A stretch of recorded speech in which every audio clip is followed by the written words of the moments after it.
Welcome to the What the Actual Health podcast. My name is Aza. I'm Harvey. And today we're going to be talking about something related to health and partnership or being a couple. Kasi Harvey, di ba, most couples naman hindi laging pareho yung mga gusto. Like, there are couples na magkaiba ng hobbies, magkaiba ng likes, dislikes. Ikaw, nagpo-poll ka. Oh, ako hindi. No, but you tried poll. I did. You tried poll. I made you try poll. I did. Anyway, sige, going back to that.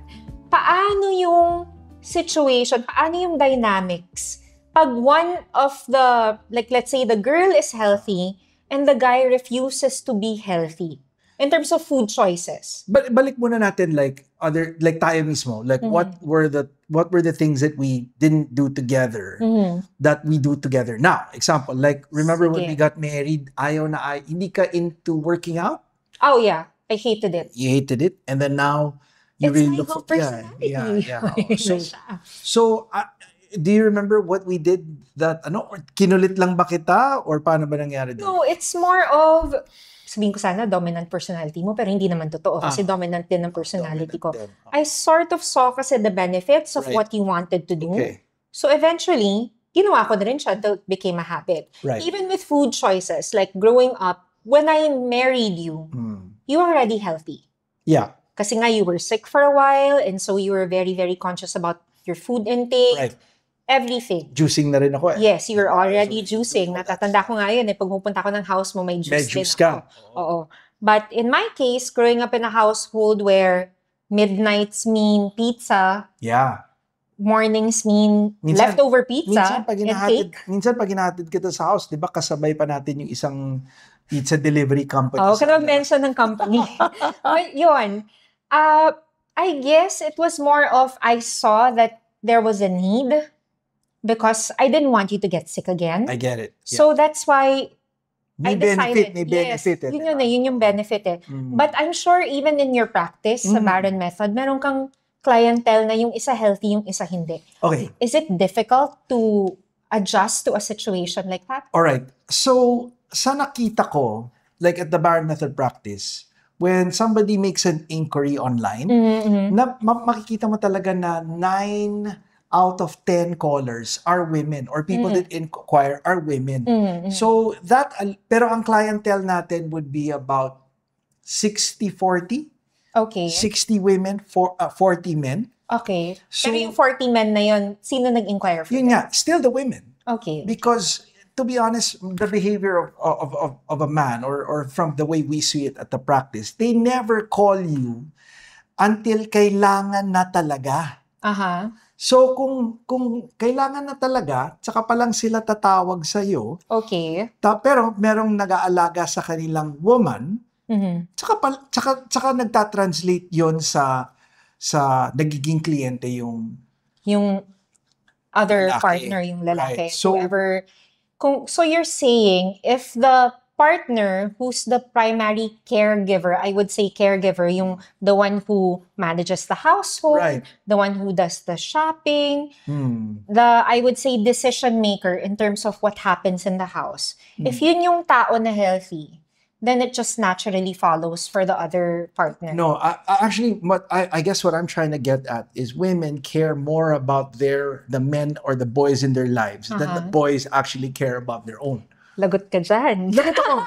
No, but it's true. So boys, the mothers call them asawa. Oh, that's true.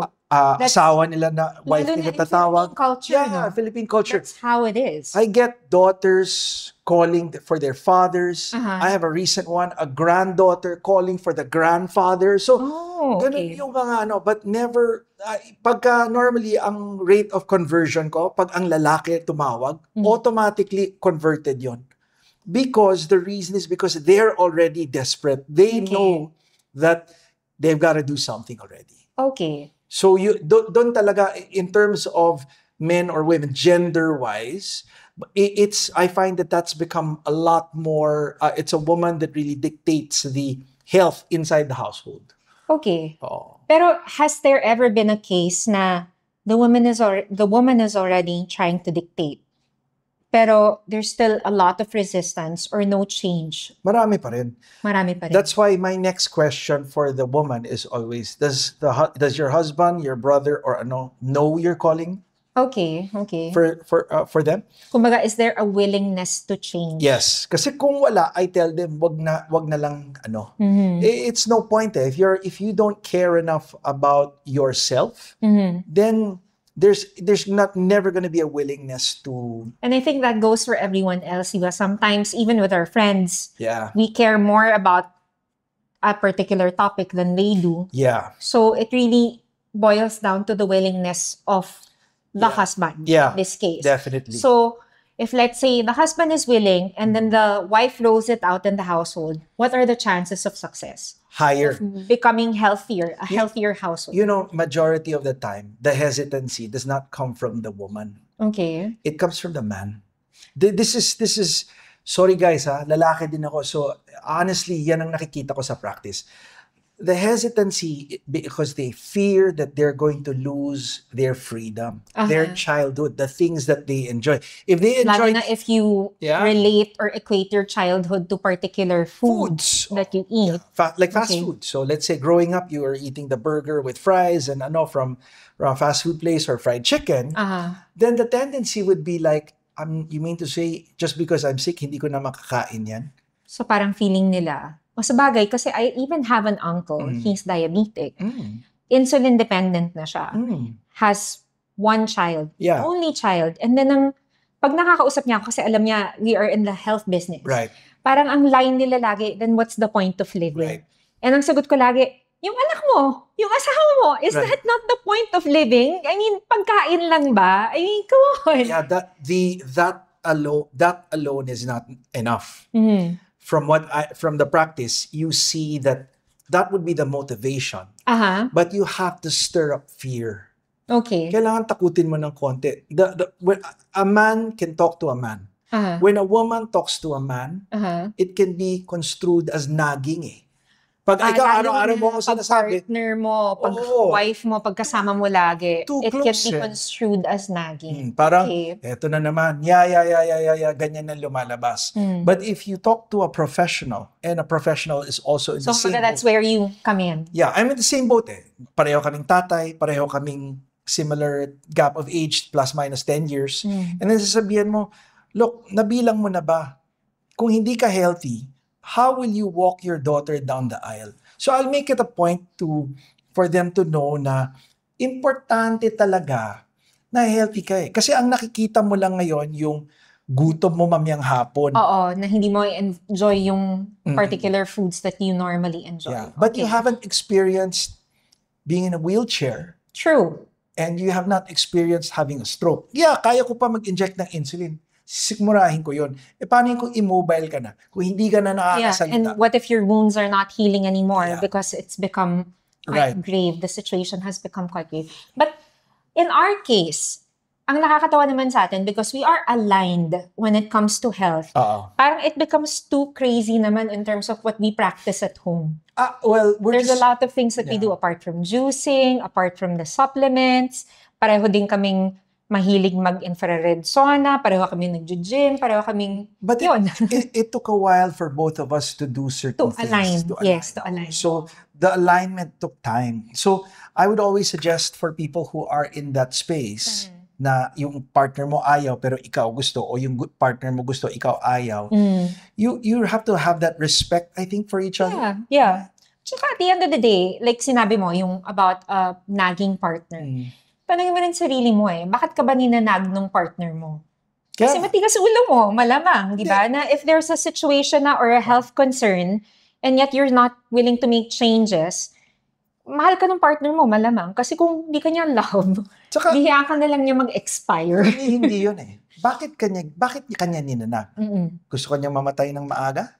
Or is it because gusto kanyang mabuhay ng mas matagal? Yun lang ang tanungin mo The person nagging you, manigarilyo ka. Sige. Para mamatay ka ng maaga? Yeah. Have you heard na mag-nag? Manigarilyo ka, uminom ka pa.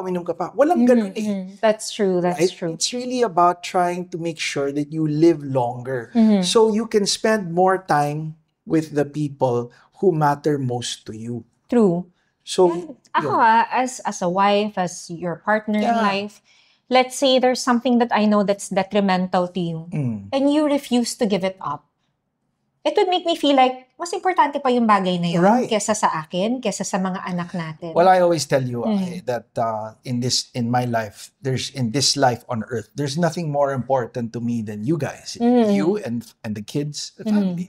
So kung hindi ko yun, kasi people can tell you na mahal kita, pero they're not willing to get healthy. So does that mean na mas mahal mo pa yung gutom mo, tiyan mo, kaysa sa pamilya? Hindi, mas mahal mo yung cake mo, mas mahal mo yung lechon mo, which by the way, hindi naman totally laging bawal. Right. You just have to make sure na it's a cheat day, not a cheat life. But that's a discussion for another session. I think what's important to look at the end of the day is their actionables. So example, you establish a level of fear. Uy, diba? Pangalawa, I think if given the choice, I think you'd have the benefit of longer life, spending time with the kids, quality of life.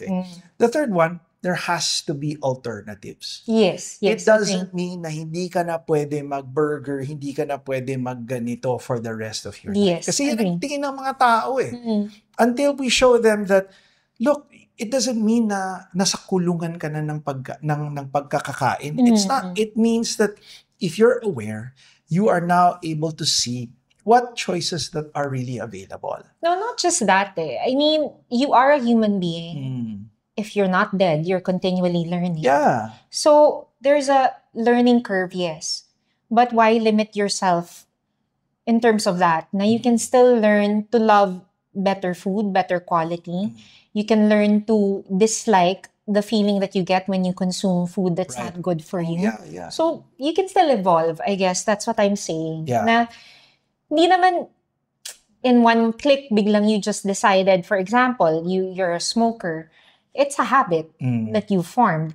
Or let's say... It's hard to quit. It's hard to quit because it's addicting. Even with bad food, it is addicting. And nandun na tayo. But yun nga, if you mentioned a level of fear, there's also a level of commitment, I guess. Yeah. And this is what we always tell people, na parang choose your why, and then every time that you feel like falling back into your old bad habits, remember your why. Yeah, that's right. Na, bakit ko nga ba ginagawa to? Ba't ko nga ba sinasacrifice to?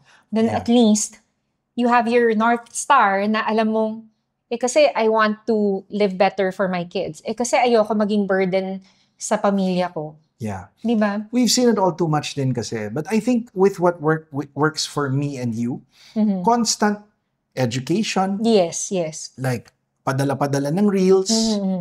About skin, about... Alam mo, nakakatawa eh. As a couple kami din eh. Alam ko kung nasa toilet yan. Kasi ang dami Reels. Sa toilet na naman to, ang dami pinapadala. Yeah, so, tapos tatanungin ako, napanood mo na ba? Napanood mo na ba yung reel? Tapos like, teka lang, ang dami mong pinadala eh. So, minsan yung reels, they spark a conversation. Yeah, that's true. That's true. There's a lot of things that we employ in the household that started with that, na pinadala mo sa akin, the topic opened up, we did a bit of research, and then we decide if we're going to do it for our household, for our family, for our kids. Prime example, yung infrared sauna pa lang sa bahay. Yes. That was a pandemic purchase, right? So, it never crossed my mind na we would buy an infrared sauna until we figured out, oh, it's really good for you. Beneficial, yes. So, kasi we just have to have an open mind. Kasi ang problema kasi, pag sinuggest na ng asawa or when the word nagging kicks in, by the way, maiba ko ng topic. We ozonate a lot. We use an ozonator. We've been using one for about 13 years now. But here's the funny part. Even before you met someone, you met the manufacturer of the ozonator in the Philippines. Yes. I was telling you about it already. For about a year before that. And then he comes home and he's like, Bob, you have to see this. You have to see this gadget. Ang galing-galing. Ang ganda-ganda. Alam mo sa loob-loob ko, a year ago ko pa sinasabi sa yan, pag iba nagsabi, nakikinig ka. Right. So it still happens. That was a long time ago. But I realized from that point that the reason I married you, you're a smart woman. I'm not gonna marry you if I didn't respect you or understand what you believe in. So understanding that and knowing that. So when you tell me something, I've got to give it importance. Yes. Kung hindi ko bigyan ng importance, then what the heck? Bakit pa tayo nag-asawa? True. Sige. Pero alam mo, I'm glad din like during the pandemic, there are things that we did, there are things that we bought that we were aligned with. Kasi ngayon, I have friends na they go to centers just to do an infrared sauna session. Mahal. And it's not cheap per session. Yeah. Parang kinukompute ko nga if they just find another person who's willing to split the cost with them and have it at home, it's accessible for them on a daily basis. Yeah. Mas mura siya. Right. But, there are people who, I've heard some questions then, especially on my Instagram na, bumili po kayo ng infrared sauna, di ba mahal? But the point is, in our case, it's highly used. We don't consider it as a luxury purchase. Parang presyo na nga lang siya ng cellphone ngayon eh. Yeah. We invest in things that will lengthen our life, our quality of life. I think it's not things. We invest in things, habit, consumables, anything and everything that we know would give us better time together, or when we have a dessert during your birthday, or when on our wedding anniversary, hindi tayo mag-worry, teka, pag kinain ko to, tataas sugar ko. Correct, it's not that. We eat well regularly, we do really great habits, and then we do that. I think it's at the end of the day, we share the same vision. Yung North Star natin is very similar to each other. Yes. So I Pero think... I have a question. Sige, going back to our original topic. If you are part of a household where, or kayo ng partner mo, ng spouse mo, you don't have the same beliefs when it comes to health, what are the small changes or small steps that you can start with so that you're on track to a healthier household, a healthier family? I think immediately, simple lang. Open your fridge, anything colored, tapon mo. Lagyan mo lang tubig. Yung pa lang ang laking bagay na. Changing your Just that. drink of choice. O nga, no? Kasi may mga tao din na nakakatawa. Ang comment nila is hindi raw tinatanggap ng sistema nila yung tubig. That's crap. Parang ang tinatanggap lang daw ng sistema nila pag kumakain is pag may kasamang soft drinks. Yeah. Sa loob-loob ko, Wala yun. I don't want to belittle them. I don't want to say anything bad, but it just makes me realize nga that you are your habits. Yep. Kung nasanay ka na ganun talaga eh. Then it's gonna take a while to break it also. Diabetes is inevitable. Pag It's ganun, inevitable no? pag ganun. Pag hindi ka tubig, ang iniinom mo lagi, matamis na kape. Walang genes yun. Or milk tea, or- Inevitable yun. Inevitable yun. Talaga. Sakit, inevitable. So, yun pa lang. That's the number one thing. And realign. Convince each other that this is worth it. Kasi may mga maliliit na tutulog sa kabilang kwarto, inaamoy kayo pagising nyo eh. So, you Or need even if you don't have kids, at the end of the day, if you wanna quality of life. be with this person for a longer period of time na may quality of life, di ba? Yeah, Make the changes. You have to. If you don't, somebody's gonna pay the price. But in our case, one of the changes that I would suggest to do is stop buying the junk food. Yeah. Stop making it absolutely available in your household. Kasi, let's say, nag-crave ka ng chips, andyan lang, baba ka lang ng kusina nyo, nandyan na siya. Then chances are you're going to eat it. But if you have to drive somewhere to buy it, you have to order it via Grab, it's not readily available, chances are parang, wag na lang, nakakatamad eh. Right. Oh, Diba? Yung pala ang laking bagay. At saka eat well during the day. Mm. Hindi ka naman magki-crave ng junk na ganyan kung Kung hindi mo ginugutom yung... Oo eh. That's another topic din, lalo na sa Yes. mga babae na, Yes. I'm not gonna have breakfast. I'm gonna have salad lang during lunch. Then pagdating ng gabi, gutom Na gutom. Justify na. Babawi. Another Anyway, topic na yun. that's another topic. Any other tips for couples? I think those, pero the alignment is important eh. Because if mababaw yung mga ninyo, mga hindi kayo magkasundo, it's not gonna work. And that's true. Yeah. And ito lang, for couples na, yun nga yung what's the point of living, ganyan, guys, stop being a narcissist. I mean, hindi naman ikaw at ikaw at ikaw at ikaw at ikaw lang, di ba? The fact that you're married, or let's say you have children, you're living not just for yourself. Yep. Yun lang yun. Yep. Okay. And that was What the Actual Health Podcast. I hope you liked the episode. Stay tuned for the next one.